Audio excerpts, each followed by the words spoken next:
Hello my dear competitive aspirants, welcome to Telangana BC study circles. ఈరోజు మనం మాట్లాడుకోబోతున్న అంశం అంతఃస్రావక వ్యవస్థ.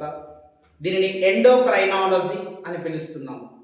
Who is the father of endocrinology అంటే ఈ అంతఃస్రావక వ్యవస్థకు పితామహునిగా ఎవరిని పిలవచ్చు? Thomas Edison.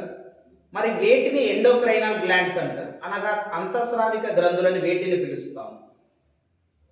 పీయూష గ్రంథి పిట్యూటరీ గ్లాండ్, అవటు గ్రంథి థైరాయిడ్ గ్లాండ్, పార్శ్వ అవటు గ్రంథి పారాథైరాయిడ్ గ్లాండ్, అధివృక్క గ్రంథి adrenal gland. These are all endocrinal glands. వీటన్నిటిని అతి ప్రధానమైనటువంటి అంతఃస్రావిక గ్రంథులుగా పిలుస్తున్నాము.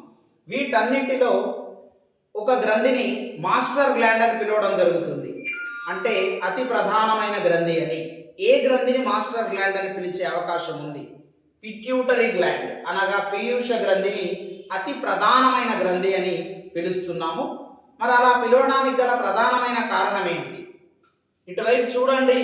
అలా పిలవడానికి గల ప్రధానమైన కారణం మనకు డిస్ప్లేలో కనిపిస్తుంది.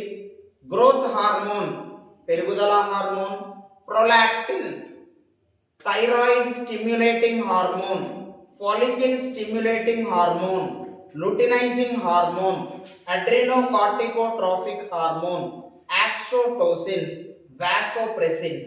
These are all under control in pituitary gland.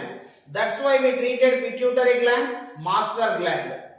ఇందాక మనం చదివినటువంటి ఈ 8 అనగా పెరుగుదల hormone, prolactin, thyroid stimulating hormone, follicle stimulating hormone, luteinizing hormone, adrenocorticotropic hormone, oxytocins, vasopressins, ఈ 8 కూడా మనకు పీయూష గ్రంథి ఆధీనంలో ఉండి పనిచేస్తున్నవి. కాబట్టి పీయూష గ్రంథిని మాస్టర్ గ్లాండ్, అతి ప్రధానమైన గ్రంథి అని పిలుస్తున్నాము.